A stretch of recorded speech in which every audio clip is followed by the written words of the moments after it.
So hi, welcome to Good Noise Podcast. I'm Shane. I'm Glory. And we're here with... I'm Bobby from Signs of the Swarm. And we're going to have some questions to say about the upcoming album, Amongst the Low and Empty. So congrats on that, by the way. How do you feel about the response to the announcement so far? It feels great. It's been going really well with... we just recently moved to Century Media Records, and people seem to be taking really well to it, which is awesome. We just did a few shows on some of those songs, and we have some album release shows coming up soon where we're going to be playing a lot of that. So I'm excited to see how people react to it live. It's a lot of fun seeing people, go crazy, beat each other up. Absolutely. Yeah. The fucking album is a ripper. It's so good. Insane. Yeah. I appreciate it. Of course. That's awesome. Of course. So is there any meaning behind the album title or cover art? Like amongst the Low and Empty is kind of something we've been talking about off and on for a while.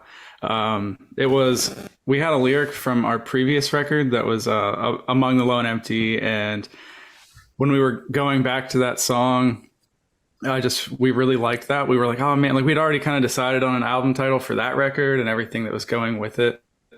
But I was just like, man, that's so cool. Like it kind of has this, I don't know. It's like, it's dark, but it can kind of mean a lot of things to a lot of different people. It could either mean, like you're rising above these things, or it can mean that you're like in these things, So we kind of went more with it, like amongst us, like you're a part of this, Mm-hmm. and that just kind of kept coming back. The album art is, if you zoom in, if you just look at it from afar, it's just kind of like this weird, cool looking thing. But if you zoom in really closely, it's just kind of like it's literally a towers of bodies. We have a song on the album called Towers of Torso. So if you zoom in really close, you can see lots of little like 3D bodies, and that centerpiece that's kind of dark. It just feels like this dark thing that's pulling you in. You know what I mean? So it kind of all goes together in that way. Okay. That's fucking insane. Right as you said that, I looked over at the cover. I was like, shit, those are limbs. All right. Now. Yeah, you don't really notice unless you like really. And then also, it's kind of hard. All that's really out there is the cover right now. But inside the sleeves of the album and the vinyl, it's a lot of close up, different 3D rendered shots of those towers and stuff. Mm-hmm. So you can kind of see more detail in the bodies and the way they're overlapped and. It's this kind of whole feeling of something dark that kind of pulls you in. We thought was really cool. So the artwork really, if you don't know or care, you just like, oh, whatever, it looks cool. But if you're somebody that really cares about the band or cares about kind of what we're talking about, you can see that, you can find it on your own if you want to. Absolutely. Especially really when you have that vinyl in your hand, you won't be able to miss that shit. Cause it's different, seeing it on a screen, cause you have to kind of like look in. But when you're like looking and holding the artwork, dude, that's just going to be crazy. Yeah. All right. Sorry, No, you're good. I'm excited. I don't even have it in my hands yet, so I'm really excited to get it so I can look through it and see what it looks like in person. It's gonna be awesome. Oh, yeah. So can you tell us a little bit about your writing process for this album? Yeah, so in the past, this was very different for us. In the past, we would usually write everything either at my house or guitar player's house or something. And we do a lot of writing on Skype usually. So you can kind of share your screen, and we would just pass ideas back and forth. Excuse me. And but this one, we were on tour so much in 2021 through 2022. We were on tour for over 250 days out of the... God damn. Yeah, whoa. From September to September. And we entered the studio in November. So it was pretty much just... as much writing as we could get done in between those tours and a little bit on the tours. We have a little, we write a little bit on the road, but it's hard to find peace to do that. So we went into the studio in November with maybe 4 or 5 songs done and a handful of other ideas, but nothing really like set in stone. And we did it all pretty much in studio with Josh Schrader in Michigan. So we were there from early November, right up before Christmas. We did a Christmas show with Lorna Shore. We actually left Michigan, came straight home, and went straight to Jersey for that show. That's where I saw you guys. Yeah, I was gonna say, you Not went to to be that like, show, didn't you? I have been sitting in my head. I'm like, I saw this fucking band. And I could not remember. That's where I saw you guys. Okay. perfect. No, yeah, that was a great show. So we were coming straight off. We were really rusty. We had a fill-in guitar player, and we were just like, fuck it, we're just gonna go play. We're not gonna think about it. We just want to have a good time. It's the end of the year. It's the end of all this crazy shit we've done, and we just did it and hung out, and it was a great time. I think it was a really good show. But yeah, so we left and we actually went back into the studio the last week of January through the first week of February. So we spent almost 7 weeks total working on this record. And I don't know, there's a lot of cool shit. Like I could go super in depth with this if you want, or I can just kind of leave it. But we went into, we had 3 different studio rooms. So Josh has a main studio room, which is where a lot of the work is done. And then he has a Studio B and a Studio C, which is pretty much just a tiny, like, 8-foot by 8-foot wall full of pianos. So Oh my God. I would do a lot of writing in his Studio B. Just me and the guys would kind of pop in and out. And then luckily we all work on Macs, so I could just airdrop everything over to David's computer, and him and Mike were working in that piano room for most of a month, just like hunkered down, working on lyrics and vocal patterns. And so once we got everything to where we were pretty comfortable, then we would move it to the main studio room. We'd start tracking drums, and then everyone would kind of come together in that one room and really start fleshing things out. So it was a really interesting, like I've never done anything like that. We've never worked with a producer to that level. And it was really cool. I don't know if I could ever not work with Josh now, just because like where everything started to where it ended up being was just like incredible. It totally opened my eyes to how music can be made. And Yeah. All right. That's awesome. Awesome. You guys really came out of the gate swinging, like post pandemic with the shows. Yeah. God damn. Yeah, definitely. So we spent a lot of, I got my puppy here. Are we able to meet the puppy after you're done with your thought? Are we able to meet the puppy? Absolutely.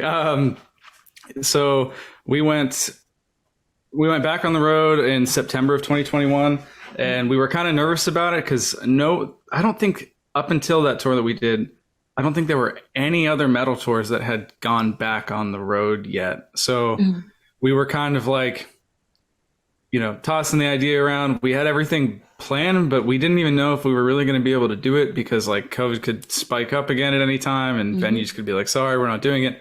Yeah. So up until 2 weeks before it was happening, we were like, all right, I guess this is happening. We got to get all our shit together and really start carrying. So we just kind of hit the road again, and we didn't know what was going to happen. Like we kind of, everybody's lives changed a bit to where the way we were operating wasn't as, it was definitely still focused around the band. And like we always do meetings and we talk and this and that, but it wasn't like, oh, I'm going to see you next week because I see you every week all the time, So we kind of had to like get back into that, and we didn't know when our next tour offer was going to be. We ended up getting Born of Osiris offer right after that tour in October, straight into Fit for an Autopsy after Christmas.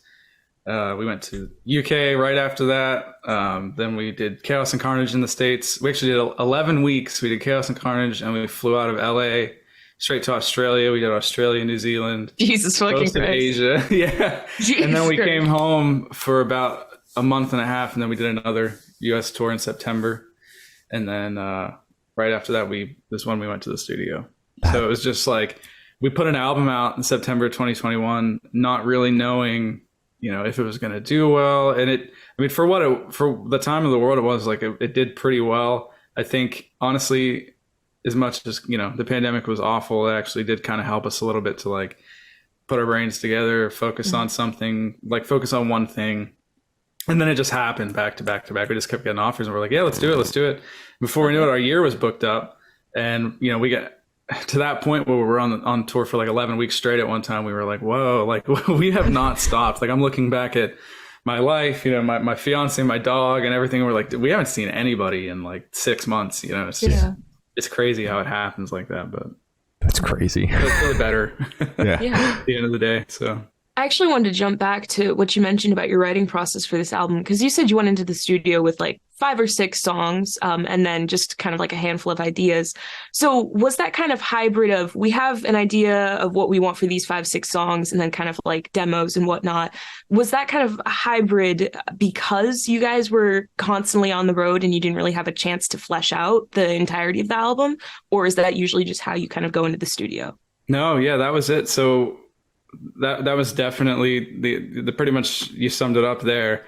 But usually we would write here in my house. Like a lot of the guys that have been in the band have like lived with me over the years and stuff. I'm super fortunate to have this house here that's not too far from the city. So we all kind of come here and hang out. And like I said, we do a lot of writing on Skype when we're too busy to drive or whatever. Mm-hmm. So for our 2-3-ish previous records, that's kind of how we did everything. We would write everything here. Some of it we would even record here on our home studio and just take it with us and use that, parts of that stuff. So it would save us some time and some money in the studio. But for this one, we knew we wanted to go somewhere to like really get the full experience. We had been to a major studio before. It was Atrium Audio, which is like Carson and Grant. They do like August Burns Red and all kinds of incredible stuff. Mm-hmm. They did our 3rd record, and that was awesome. It was a great experience, huge room and everything. But we just kind of learned from doing that. We're like, that was cool, but that's not really how we make the best product. So we wanted to find that, middle ground of like going to somebody and getting that experience, but it not be like terribly expensive and to feel more like home. Mm-hmm. So Josh was kind of like the perfect mix of that. He's just like insane. He's just a crazy dude. I love him. And his studio is a part of his home. So it feels a lot like writing music here at my home, so it is very much a nice place that like breeds confidence and creativity and like comfort and, but yeah, so usually we do it all here at home, and we'd have everything pretty much done, and we'd go into the studio and like, okay, we're going to track this. But because we knew we wanted, a producer's eye, we didn't stress so much. Like, I don't think I would go into it again the way we did here, being as unprepared. Mm-hmm.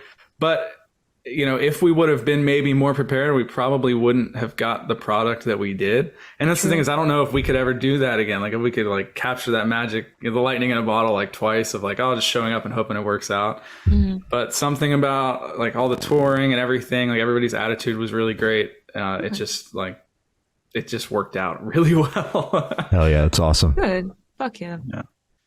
So what song off this album took longest to write, and which one is your personal favorite? I think we talk about this all the time. So I have a really hard time because a lot of the songs kind of like, they don't necessarily flow together like they're meant to be, like one song, but a lot of songs kind of like elaborate on each other as it goes. So I really like track 10. It's called Faces Without Names. And also the way it plays into the last song, Malady. Because a lot of that, like I said before, we went back into the studio to do a couple more songs earlier this year.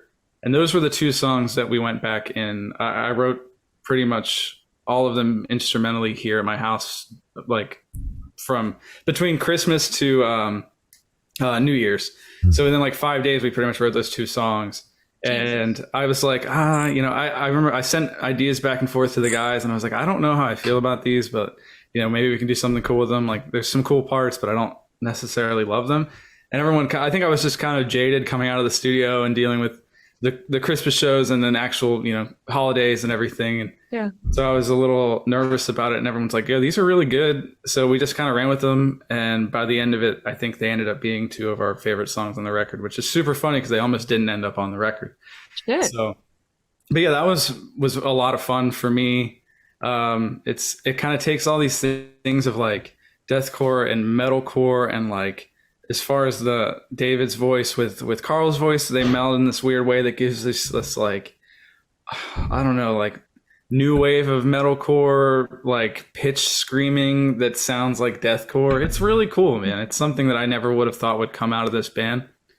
But that was a big thing with this record, was a lot of the stuff we were like, don't think about it too hard. If it sounds cool, then it sounds cool. Like it doesn't have to be, it doesn't have to sound like this genre or this certain band or this era of whatever. It was just like, that sounds awesome, I want to do it, so those 2 songs were very special for me in that way, because it was just like the music kind of took us wherever it wanted to go on those songs, which was really cool. Yeah. Looking All right. awesome. So how did the track list for the album come about? Did you guys write the opener be the opener, closer be a closer? Did you shuffle around and see what fits? What was that process like? So our last record, we did that. We wrote everything with the intent of it being like, we started with song 1 and we just wrote to the end. And you can tell by the end of the record that like those are the really strong songs, ironically, you know, because we were like really feeling it. We were really figuring out where it wanted to go. Yeah. And yeah, those last few songs ended up being like the more popular songs because of that. So on this one, we just wrote a bunch of cool shit. It was just like, we had an idea for like a concept record. I mean, we always kind of like try to get a concept, but we like really wanted to try to tie all these things together. And while we were like within the first 2 weeks of just writing, we were like, you know what? All these songs like are cool by themselves. It would almost feel like it would be taking away from what they are to try to make it more than it is. And so we were like, these are just cool songs. Like, they're going to be cool songs. Let's just let them do what they want to do. And that was a big thing. Like, Josh really guided us into that of just being like, hey, this is cool. Maybe you don't need this, or maybe you do need this. And yeah, so this record, when we were done recording everything, like the last day before we came back to the studio, we were just sitting around. We were like, all right, so we should figure out the track listing probably. Because at that point, we didn't really know. We were just like, these are a lot of cool songs. And we were sitting around and everyone kind of had some suggestions. And I was like, I know I want this, you know, here. And I think this song should be here. And within like 10 minutes, we had an order and we put them all together and we just listened to it front to back. And between every song, we were just like, yeah, like, it's crazy how much shit accidentally worked out so well. Like just the feeling of like where the energy will kind of duck down a little bit for a song, and then the intro of the next song will pick it back up. And, you know, we have a lot of like industrial sounds and instrumental stuff that goes in between songs and stuff. And everything just like, it was this roller coaster. And we were done. We were just like, yeah, this is awesome. I think it was the first time we ever were like, as a band, just like sat around and listened to something. And we were just like, you know, this is like what we wanted from this, you know, which is hard to do. It's hard to get everybody on that same page. You know what I mean? But Yeah. it was pretty unanimous, which was awesome. Hell yeah. Hell yeah. Awesome. So would you be able to tell us where your headspace is at while you're creating this record? Surprisingly, it was in a really pretty good place. I think everyone was a little bit different because, so one thing with, you know, with our band, we've been through a lot of lineup changes over the years, and like it always kind of ends up being for the best in a weird way. You know what I mean? Like, we always kind of come out on top of that, which is something I'm very grateful for. But in the last like 3 years or so, I've been writing the majority of the music. I'd say like 90% of the actual like instruments and stuff. I don't really touch lyrics because Dave's great at that. Mike, our bassist, he's a walking thesaurus, dude. Like, he's a genius with words. So I just kind of let them handle that, and then we get together. And but usually I kind of, you know, writing here at my home, a lot of the times I'm like, I just lock myself in a room and it's a little weird, and it's like, I don't want to be bothered or this or that, you know. But that was being at that studio. Like I said, Josh creates a very unique environment that's like, you know, comfortable, and it gives you a lot of opportunities to just kind of be creative and just like let your actual self come out and not have to think about like, is this going to sound like this or that? You know, it's just like, this is cool. This is me, you know?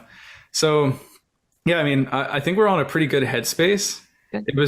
A lot of it was just like trusting him and trusting each other, and just like, you know, everybody would kind of pop in and be like, maybe change this a little bit and change that a little bit. But for the most part, it was just like, everybody kind of gets to be themselves and do the thing. And Josh kind of guided everybody through that. And there were parts that where we were like, that's not, you know, we don't know if that's us or not. But by the end, when everything comes together and all the vocals and the music and everything, and you hear it, and it's like, cool, that sounds like our band. You know what I mean? Yeah. So it was a really positive experience, honestly.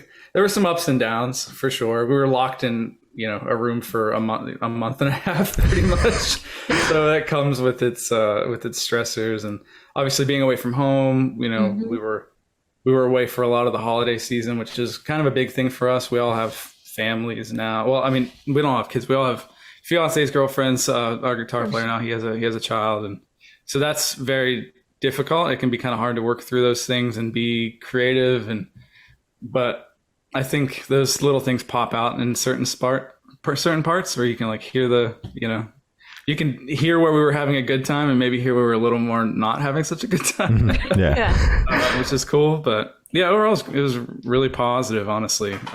A lot of people, I feel like in metal especially, kind of go into this thing like, I take the darkness and the anger and this and that. And I think Dave does a lot of that for vocals, because a lot of his lyrical stuff is very personal. But for me, when I'm writing music, like I actually do much better when I'm in a happy, when I'm in a good mood, when things are going well. Yeah. Because I don't think about like, it doesn't guide me to like, oh, I have to make a really dark song. Like I have to make a breakdown or something. You know what I mean? Like I need to make this thing that's going to sell or whatever. It's just like, I'm in a good mood and I want to sit here and write music. I just can kind of like let my brain just take me wherever it wants to go, and I can like trust it because I know I'm in a good place, which is I guess that makes sense. But yeah. All right, that makes sense. So this question should be super, super quick off the top of your head. I want you to describe this album for new listeners in 3 words, no more, no less. Absolute psycho music. Nice. That's right. very good. That's what we kept saying when we went in, and Josh, again, I talk about Josh a lot, but he was super crucial to this. He's like, what are we going for? And I sent him some demos before we went there. And then we were sitting there working on some stuff. And he said something to me at one point, like, he's like, so what do you want to do with this? Like, we were listening to records that we like the sound of, not like necessarily the music of, but just like the energy, like how it makes you feel or whatever. We do a lot of that. And he's like, so psycho music, you want psycho music. You want shit that just is crazy. It doesn't have to make sense all the time, but it's just, fun. And so that's what we kind of kept like endearingly coming back to, like, oh, it's just psycho music. Like it doesn't have to always make sense. So when it does make sense, it hits a little harder, So when it doesn't, it's like, what the fuck is happening? And I think that's really cool. Hell yeah. Yeah. All right. So are you able to talk about any particularly challenging or standout moments from the creation of this album, positive or negative?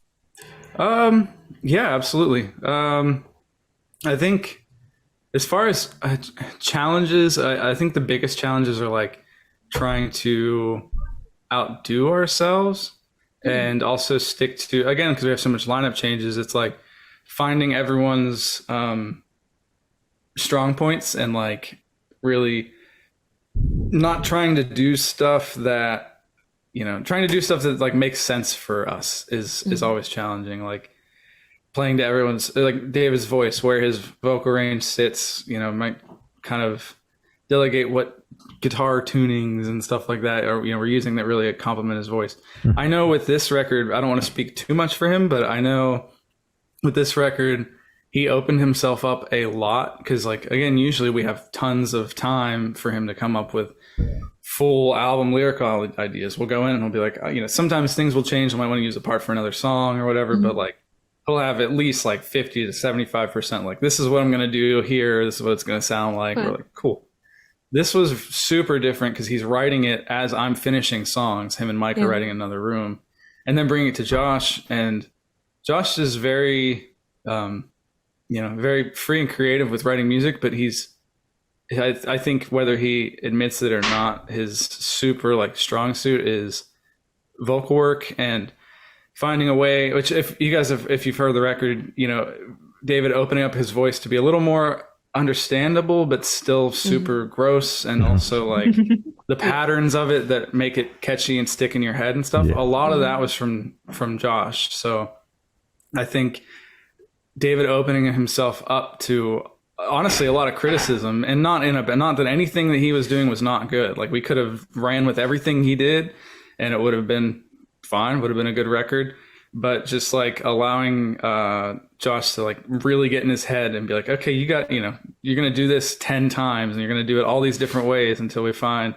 the best one. And then we're going to change the word. And then maybe in a couple of days, we're going to come back to it and be like, I love you, buddy, but maybe that wasn't quite, good enough. Maybe that doesn't fit this part the best because we changed something else. And like, so Dave we kind of would be like, oh, we're poking him with the stick, you know what I mean? Like, all right, get back in there, do this. So I think that was a big challenging part, is like working with a producer that's so,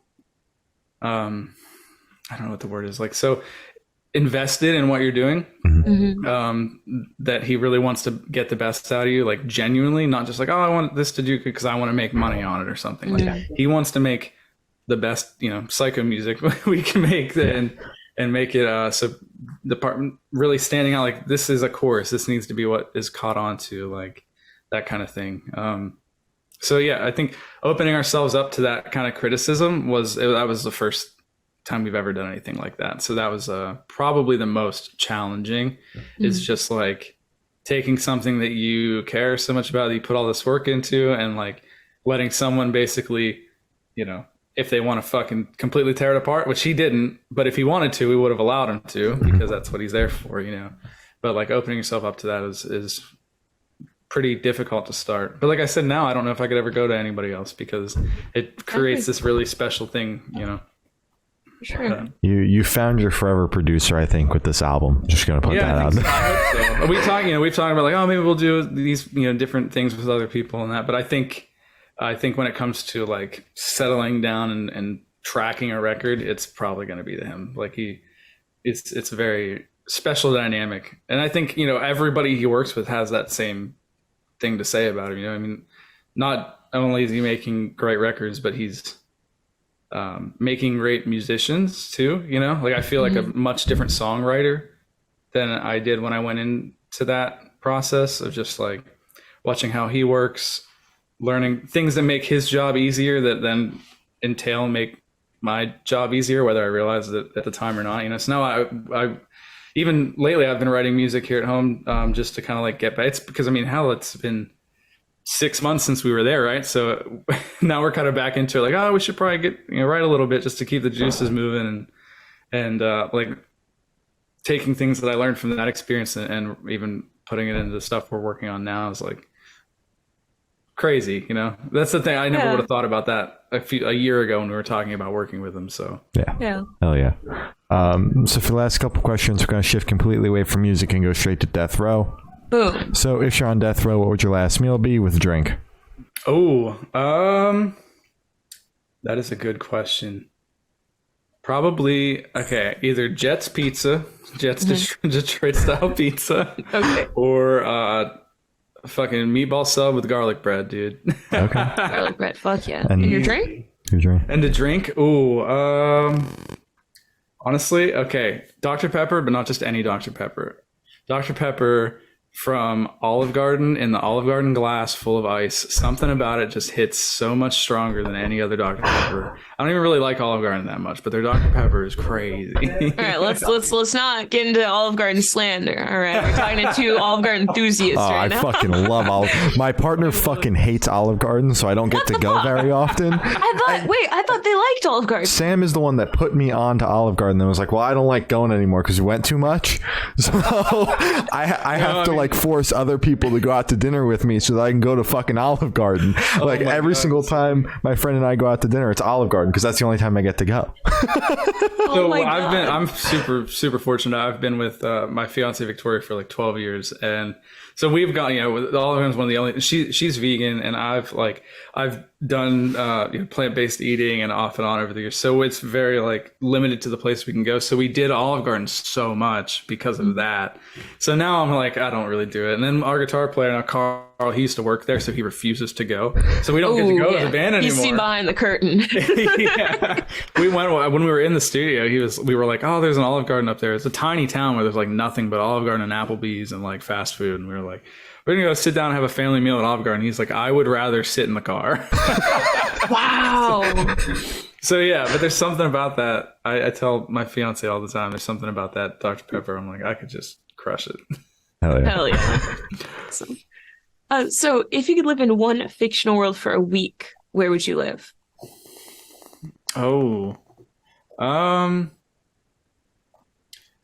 a big video game fan, so I would say probably Elden Ring. I love Elden Ring. I play so much Elden Ring, so I think it would be really sick to live in Elden Ring for a little while and just light people up.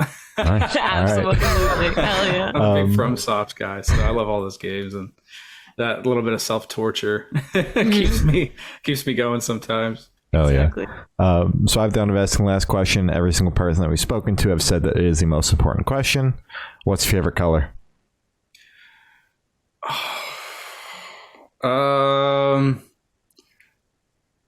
Fuck. That's hard. Because again, this should be super easy, right? But I talk to my fiance about this all the time. I don't know. It's just black's not a color, right? So, I can't go, everything is just black. I don't. Okay. I think a nice blue looks really well on black, so I'm gonna go with blue. Okay. There you go. I think I look pretty good in a dark blue. So Sounds good. Fuck yeah. There you go. Fuck yeah. So as I said, that's all the questions you have today. Is there anything that you would like to plug? Yeah, really just the record comes out Amongst the Lone Empty on Century Media Records on July 28th. Pre-orders are available everywhere. We are doing a run of album release tours shortly after that. We're doing a full tour in the UK with support. We're doing all the festivals over there that we could get onto. Headlining shows in the UK and Europe with Humanity's Last Breath and To the Grave. So yeah, if you're out there, come check it. We also have some other US tours we're working on that I don't think I can talk about yet. Damn. We'll be around. So yeah, just keep an eye out. We have signsoftheswarm.com/bio, has everything you could ever want. And yeah, that's about it. Oh yeah. All right. Well, thank you for sounds. It's been Bobby from Signs of the Swarm, and we have been the Good Noise Podcast.